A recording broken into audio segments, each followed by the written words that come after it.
Good morning, everybody. Welcome back to Digital Hammurabi. Now, people who are familiar with the channel will know that I am an Assyriologist. And as an Assyriologist, my academic training included learning Sumerian and Akkadian, the two primary languages of Mesopotamia, as well as cuneiform, the writing system used to record both of them. Exactly how cuneiform was deciphered by modern Western scholars is an exciting story that wouldn't be terribly out of place in an Indiana Jones movie, albeit one without the booby traps. Today, I'm talking with Joshua Hammer, author of The Mesopotamian Riddle, an archaeologist, a soldier, and a clergyman, and the race to decipher the world's oldest writing, a truly excellent book that gives an account of the birth of modern Assyriology and the decipherment of cuneiform. Joshua, thank you so much for joining me today. Thanks for having me on, Megan.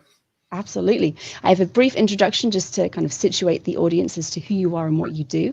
So Joshua is a writer and journalist, former foreign correspondent of Newsweek magazine, and winner of the National Magazine Award in Reporting in 2016. He's contributed to the Smithsonian Magazine, the New York Review of Books, and the New York Times Magazine, among many others.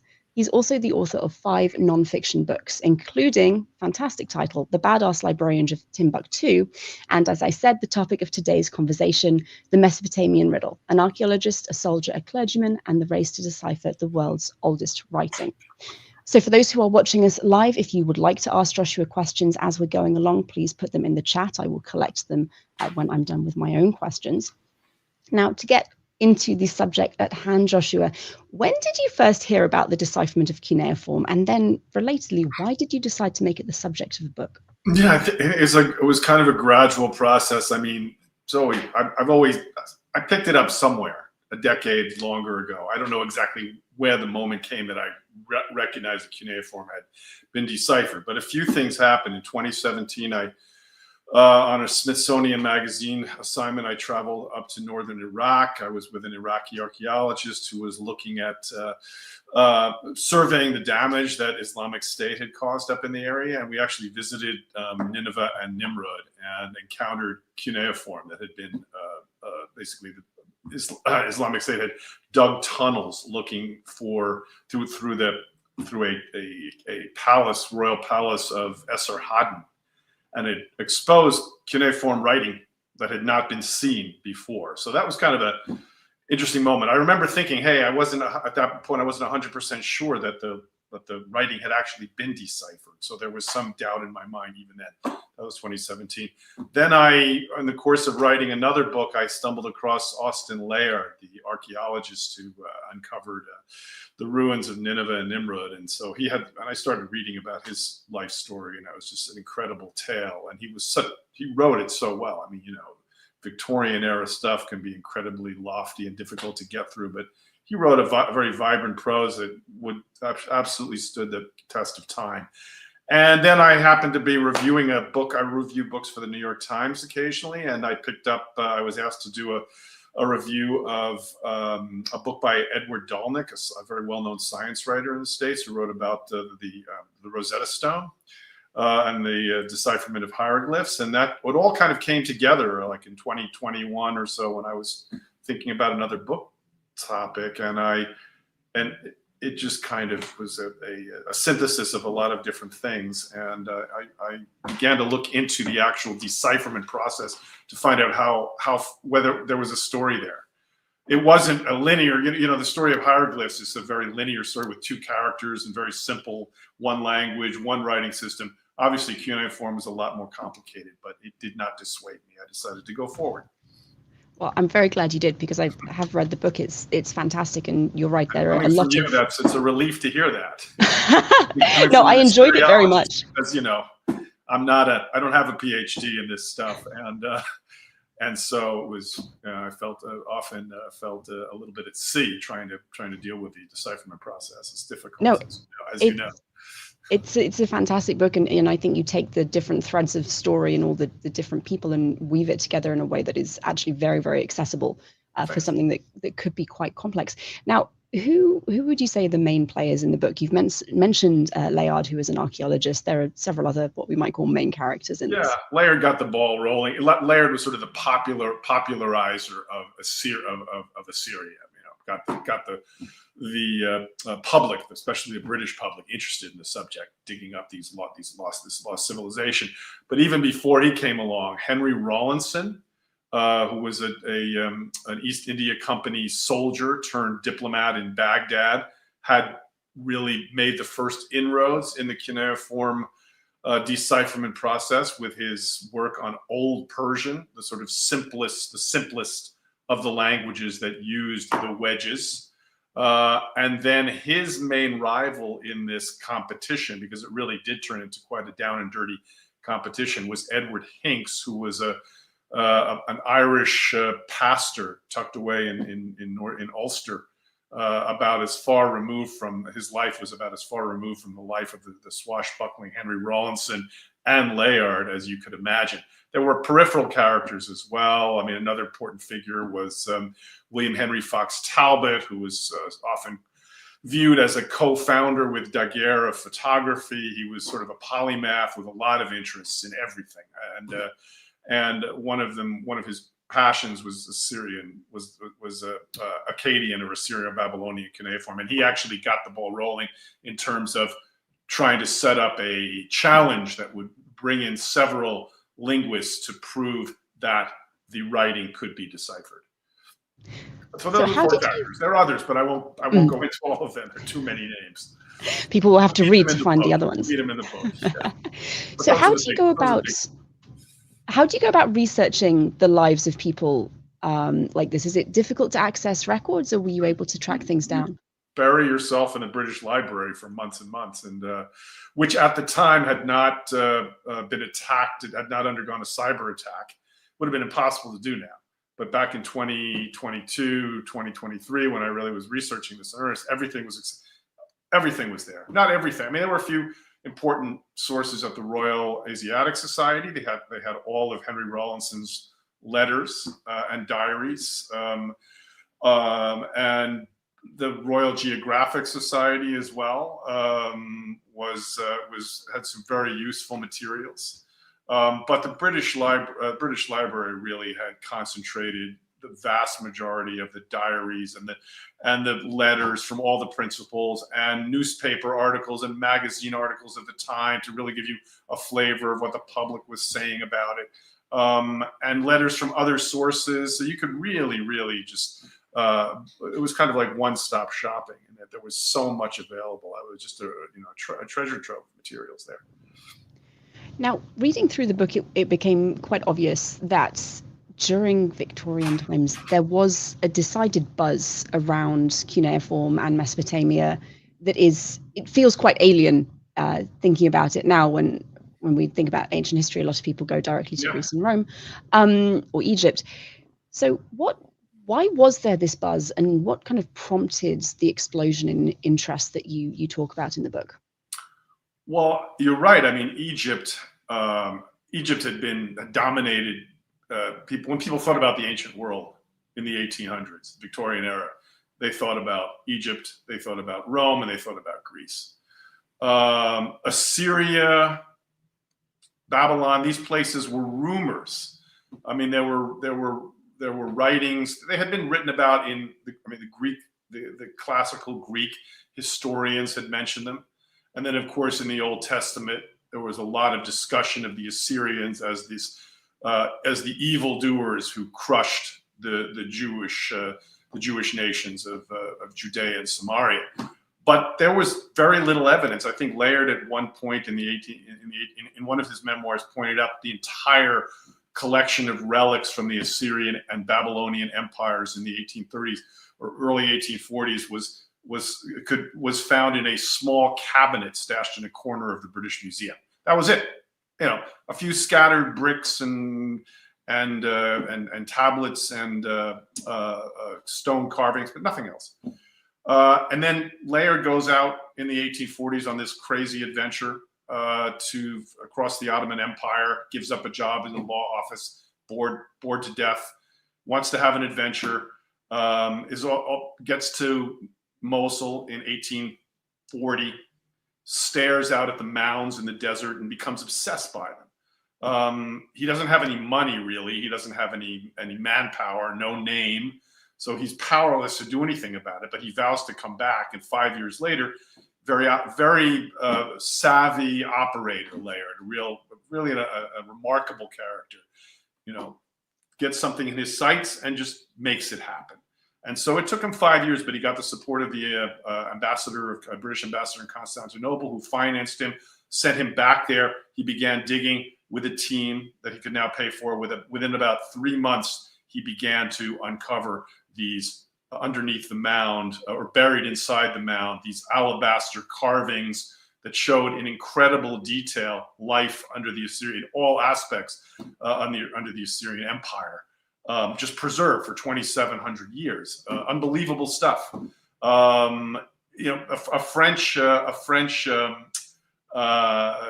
archaeologist, Paul-Émile Botta, had begun sending stuff back to France in small amounts. But Layard really was the dominant figure of that time. And his stuff began arriving by ship to England, was sent to the British Museum, and the public became absolutely entranced by it, enthralled by it. Not just these alabaster carvings, but also these magnificent, bizarre lamassus, the winged half-human, half-lions and half-bulls, great drawings of workmen wheeling them up the steps of the British Museum.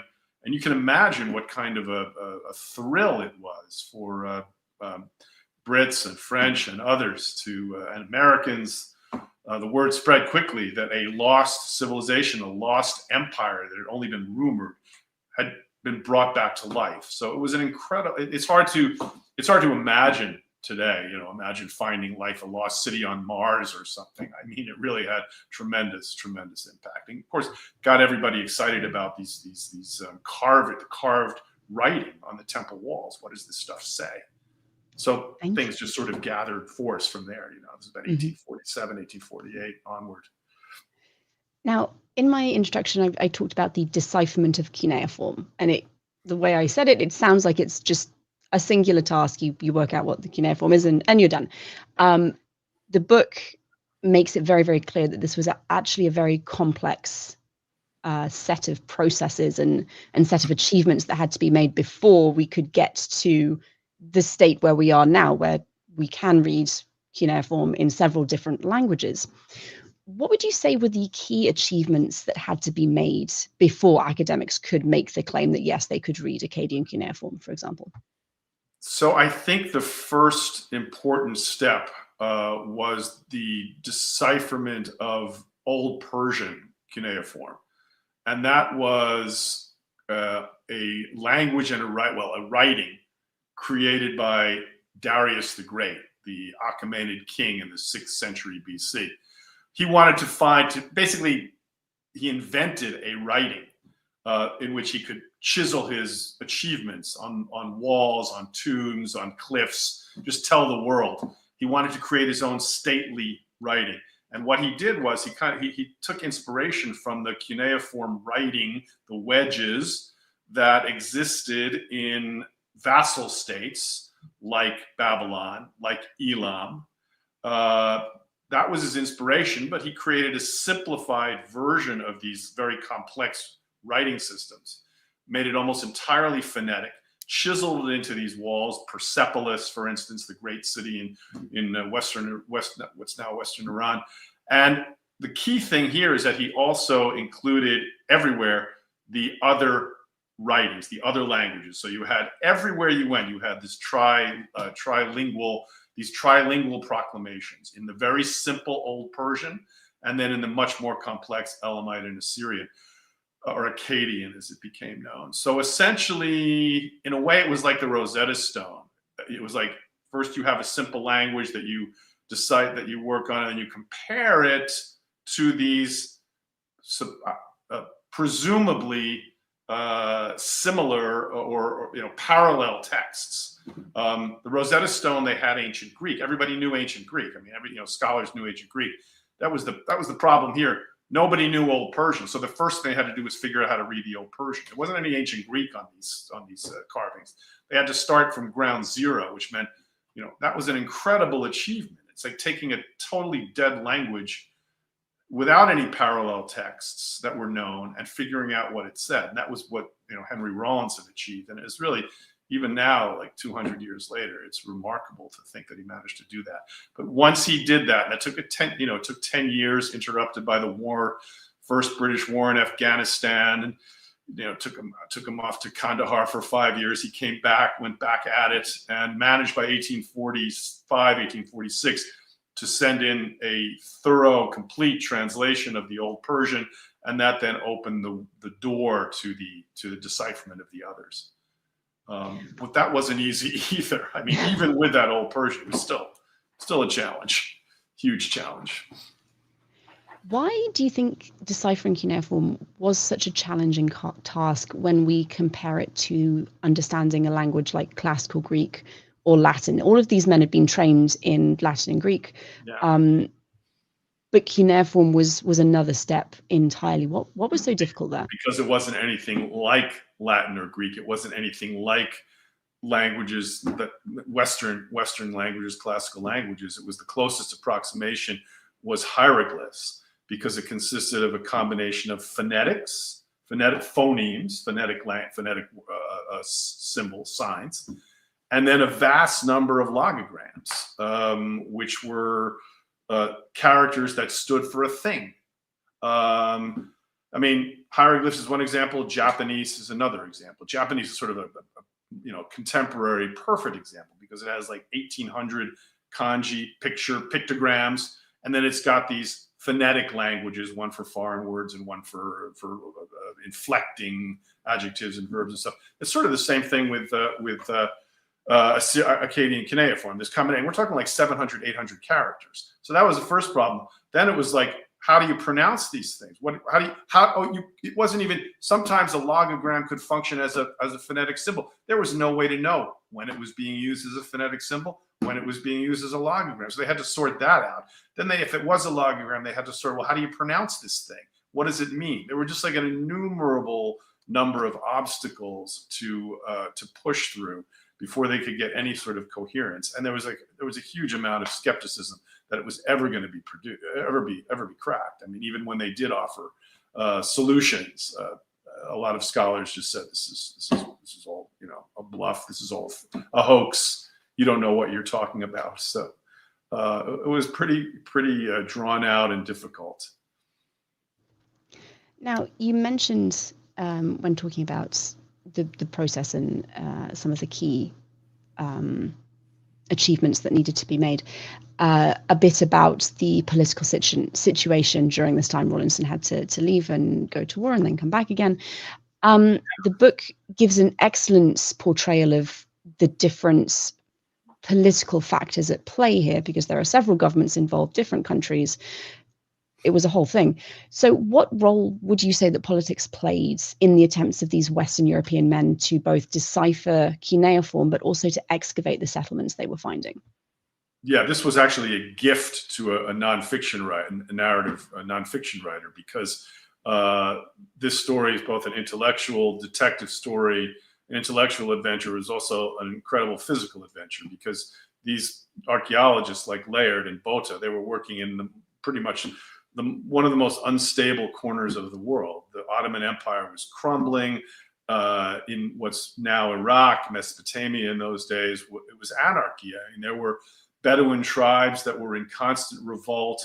They would prey upon travelers. So, if you were ambushed by the Bedouins, you could expect to be stripped. If you were lucky, stripped naked or down to your underwear, have your shoes removed, and be forced to walk through the desert for miles and miles. It happened to Layard twice.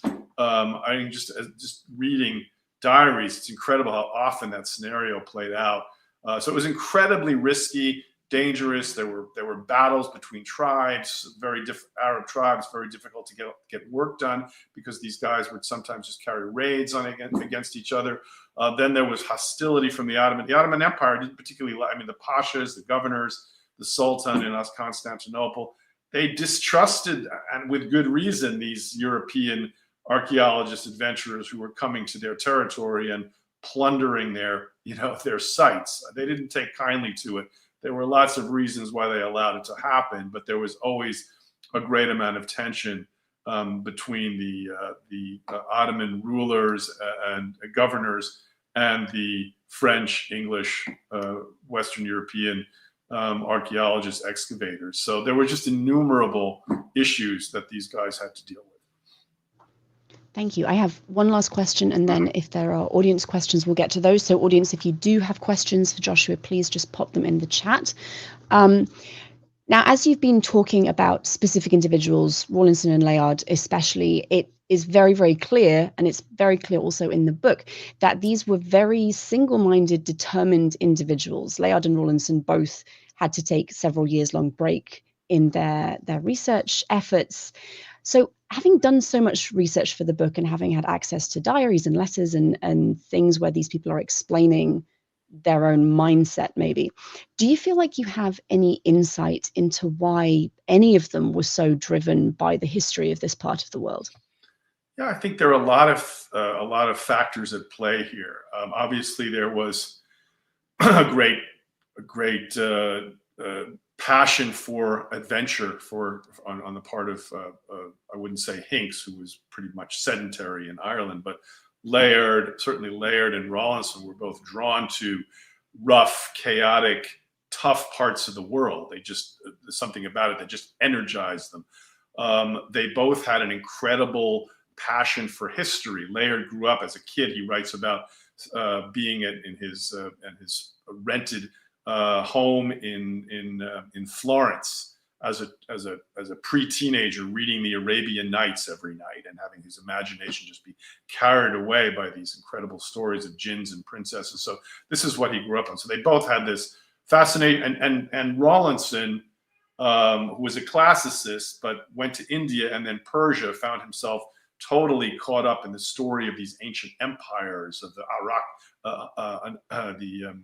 the empire of Darius and Cyrus and Xerxes. And so there was a great interest in Asia at the time. Also, their lives kind of coincided with this great explosion of interest in the Middle East, or the Near East, as they called it then, in the Orient.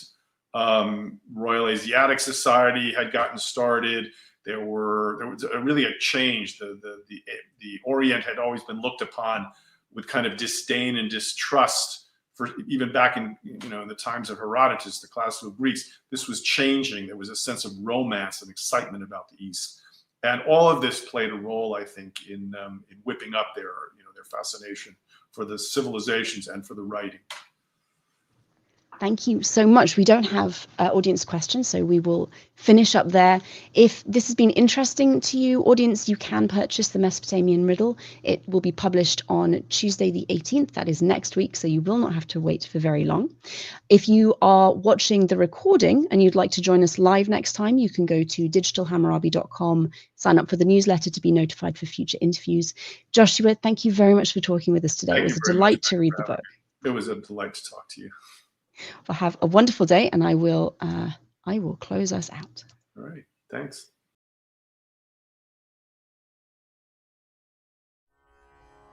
Digital Hammurabi is made possible by generous sponsorship from our patrons.